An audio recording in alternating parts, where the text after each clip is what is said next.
اور شریعت نے جتنے رشتے بتائے ہیں ان تمام رشتوں میں سب سے بڑا رشتہ خامند اور بیوی ہے۔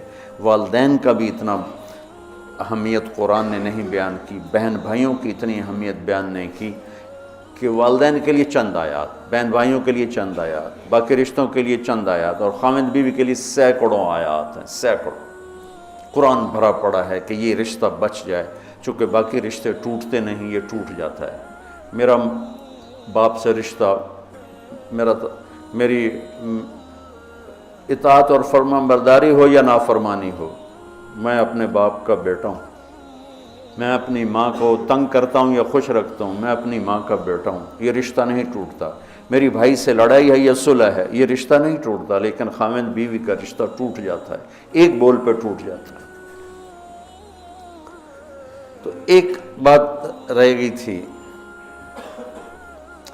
کہ لباس آدمی اپنی پسند کا خریدتا ہے۔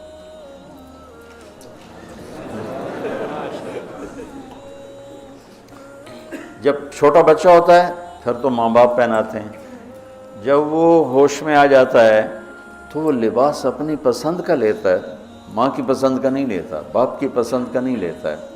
تو لفظ لباس میں اشارہ ہے کہ والدین کو چاہیے کہ شادی میں اپنی بیٹی اور بیٹے کی پسند کا خیال رکھیں۔ یہ لفظ لباس بتا رہا ہے کہ جب ہم چھوٹے تھے ہمیں ماں باپ جو پہناتے تھے ہم پہن لیتے تھے، جب سے ہم نے شعور میں قدم رکھا ہے تو اب ہم اپنا لباس خود ہی خریدتے ہیں، چاہے وہ نیلا ہو، پیلا ہو، کالا ہو، سفید ہو۔ مجھے سفید پسند ہے، زندگی گزر گئی سفید کرتے شلوار میں۔ تو لباس میں اس بات کی طرف اشارہ ہے کہ لڑکے لڑکی کی پسند اور ناپسند کو دیکھا جائے۔ ہمارے معاشرے میں بیٹیوں سے تو پوچھتا ہی کوئی نہیں، اور بیٹوں پر بھی مسلط کرتے ہیں، ایتھے ہی کرنی ہے، بس ہمارا فیصلہ ہے۔ والدین سے کہتا ہوں اللہ کے واسطے، یہ اللہ نے شریعت نے حق رکھا ہے بچے کا، میں نے قبول کیا، لڑکا کہتا ہے، باپ تو نہیں کہتا ہے۔ جو جس نے کہنا ہے میں نے قبول کیا تو وہ قبول تو کرے۔ ایک صحابی نے آ کے عرض کی یا رسول اللہ میں نے وہ نکاح کا پیغام دیا ہے، تو آپ نے فرمایا تو نے وہ لڑکی کو دیکھا ہے؟ کہا جی نہیں۔ آپ نے کہا دیکھ لو، کہ تم نے زندگی گزارنی ہے، دیکھ لو۔ اتنی گنجائش رکھی ہے کہ لڑکا لڑکی بیٹھیں، آپس میں بیٹھیں، ایک دوسرے کو دیکھ لیں، بات چیت کر لیں، تو انہوں نے زندگی گزارنی ہے۔ تو ہمارا ماحول ہے کہ یہ بھی ہندو سے آیا ہوا معاشرہ ہے کہ وہ ذات پات میں پھنسے ہوئے تھے، بس ہم نے راجپوتوں میں کرنا اور کہیں نہیں کرنا، ہم نے جاٹوں میں کرنا اور کہیں نہیں کرنا، ہم نے ارائیوں میں کرنا اور کہیں نہیں کرنا، ہم یہ ہیں، ہم اس کے علاوہ اور کہیں نہیں کرتے۔ یہ پورے ہمارے ماحول میں ایک چیز رچی ہوئی ہے۔ کتنے بچے میرے پاس آتے ہیں، بچیوں کے فون آتے ہیں، ماں باپ زبردستی شادی کر رہے ہیں، میرا دل نہیں کر رہا لیکن وہ زبردستی کر رہے ہیں۔ تو اگر زبردستی کریں تو پھر مان جاؤ، قربانی دے دو، پھر بغاوت نہ کرو، قربانی دے دو۔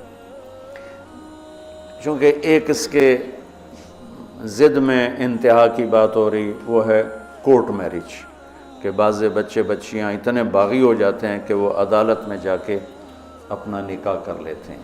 میں اس کو ٹھیک نہیں سمجھتا کہ ماں باپ کی دعائیں ہمیشہ کے لیے ختم ہو جائیں گی۔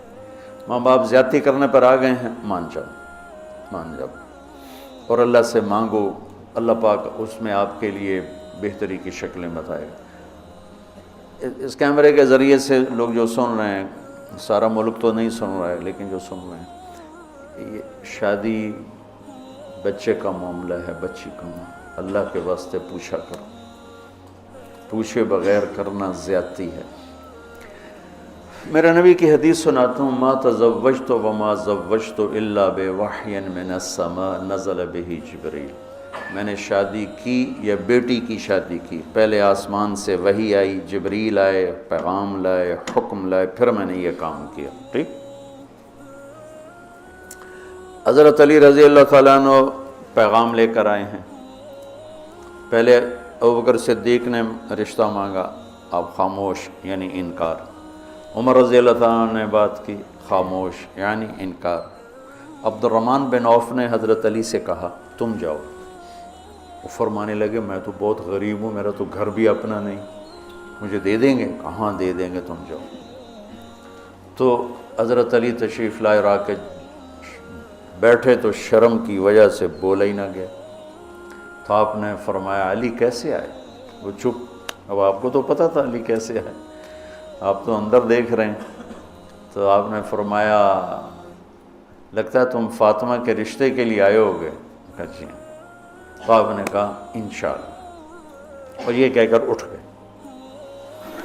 تو حضرت علی باہر تشریف لے گئے. صحابہ کھڑے ہوئے تھے انتظار میں. کیا ہوا؟ تو فرمایا انکار ہو گیا. کہنے لگے کیسے؟ کہا کچھ بولے ہی نہیں. تو عبد الرحمن بن عوف کہنے لگے کچھ تو بولے ہوں گے.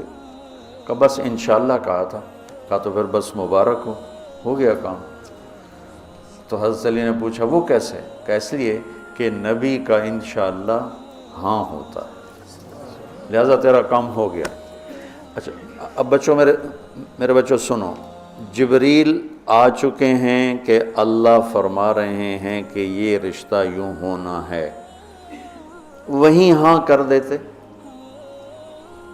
اللہ کے امر کے بعد تو کوئی گنجائش ہی نہیں، وہیں ہاں کر دیتے. یہاں کیوں نہیں کی؟ گھر گئے، بیٹی فاطمہ علی کا رشتہ آیا ہے، ہاں کر دوں. سبحان اللہ، سبحان اللہ، کمال ہو. فاطمہ کا رشتہ آیا ہے، علی کا رشتہ آیا ہے، ہاں کر دوں. آپ کا کیا خیال ہے حضرت فاطمہ نے انکار کرنا تھا؟ جنت کی سردار، نبی کے جگر کا ٹکڑا، وہ انکار کرتے ہیں. یہ تو آج کی بچے ہماری بیچاری چپ کر کے بیٹھ جاتی ہے، اچھا جی میں تھوڑی مرضی. اور وہاں ہمیں تو پتہ نہیں کہ وہی کیا ہے. یہاں تو وہی آ چکی ہے کہ علی اور فاطمہ کی جوڑی آسمان پہ طے ہو چکی ہے.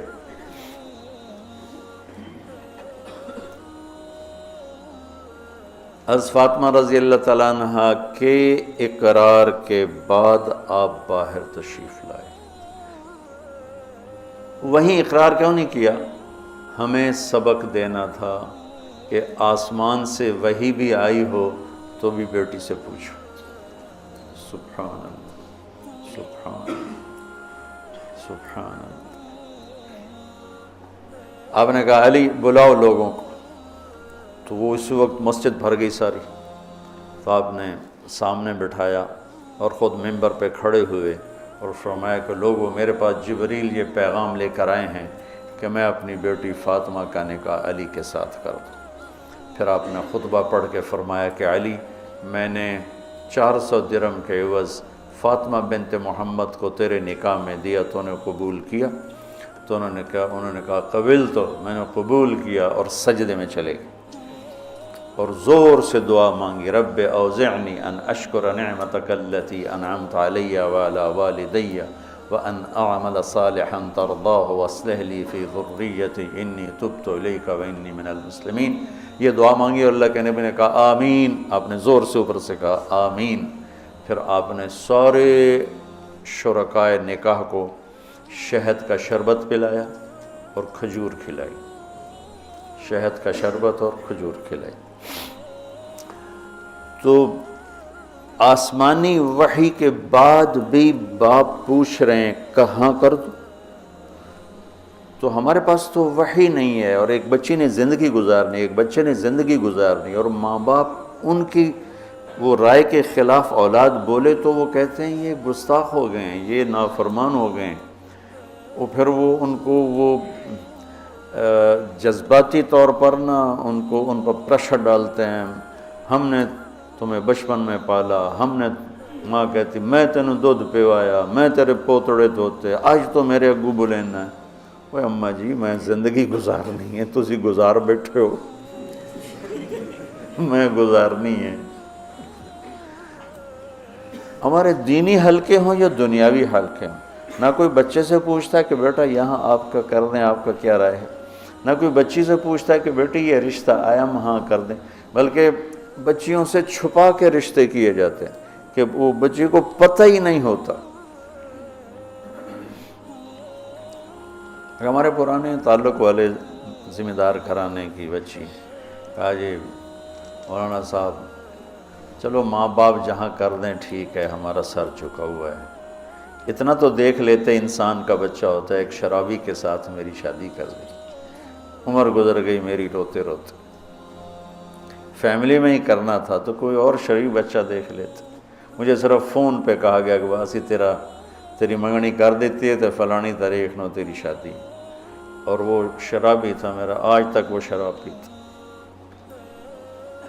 یہ وہ دکھتے ہوئے مسائل ہیں جن کو ہم دین کی روشنی میں دیکھتے ہی نہیں ہیں، اپنے رواج کی روشنی میں دیکھتے ہیں، ہمارا رواج کیا ہے، ہمارا دستور کیا ہے، اس پر ہم چلتے ہیں۔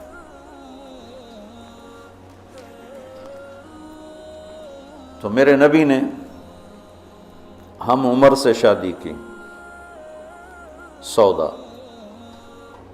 عمر سے بڑی سے شادی کی، خدیجہ، کم عمر سے شادی کی، باقی ساری بیگمات، خاص طور پہ حضرت عائشہ،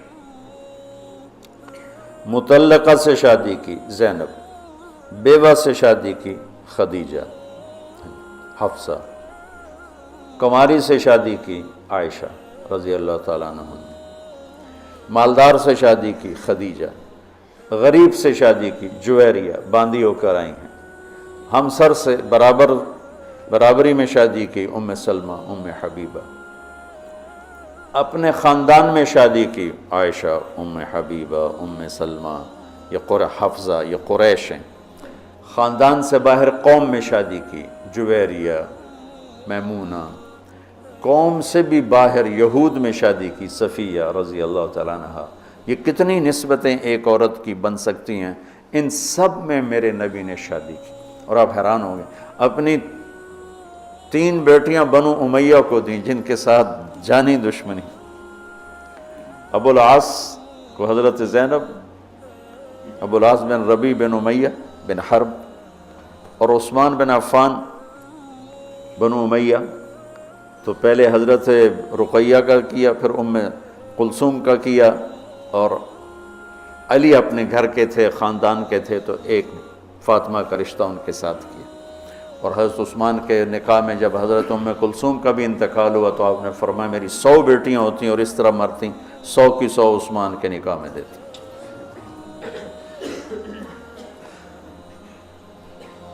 یہ معاشرت کے احکام کو اللہ روزے کے درمیان لے کر آئے، اوپر بھی روزہ ہے، نیچے بھی روزہ ہے، اور اس کے بیچ میں اللہ تبارک و تعالی ہمیں یہ دکھا رہا ہے کہ معاشرت عبادات کی طرح ہے، عبادت کی طرح ہے، معاشرت خوبصورت نہیں ہوگی تو ہمارا دین خوبصورت نہیں ہوگا، میں بیوی کو عزت نہیں دوں گا۔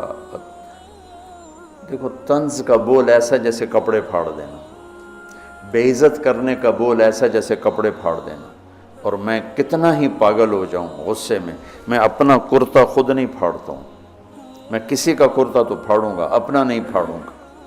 تو میری بیوی میرا لباس ہے، مجھے غصہ چڑھا ہوا ہے، مجھے گلہ آیا ہوا ہے، تو میں لباس پہ ہاتھ نہیں ڈالوں گا۔ یہ میں کیا کہہ رہا ہوں کہ میں بیوی کی دل شکنی نہیں کروں گا، بیوی خامند کی دل شکنی نہیں کرے گی، برداشت کریں گے، تب جا کر یہ رشتہ خوبصورت ہوگا۔ دنیا میں کسی بھی رشتے کو باقی رکھنے کے لیے برداشت کے سوا کوئی قانون نہیں، اور اس رشتے کے لیے برداشت سب سے زیادہ ہے کہ برابری کا رشتہ ہے، کبھی خامند گرم کبھی بیوی گرم، پھر دونوں ہی گرم تو پھر آگ بھڑکے گی اور بڑھتی چلی جائے گی۔ ایک بچہ مجھے آ کے ملا ملتان سے، ٹاپ کیا اس نے پورے پنجاب میں FSC میں، تو کہا جی میں 2 دفعہ خودکشی کی کوشش کر چکا ہوں۔ میں نے کہا تم اتنے پڑھنے لکھنے والے بچے تم کیوں خودکشی؟ کہا جی میرے ماں باپ دونوں آپس میں اتنا لڑتے ہیں کہ ان کی لڑائی سے بددل ہو کر میں نے 2 دفعہ خودکشی کی کوشش کی۔ تو میرے نبی نے 11 گھر آباد کر کے ہمیں زندگی سکھائی ہے کہ اس خوبصورت رشتے کو کیسے نبھانا ہے۔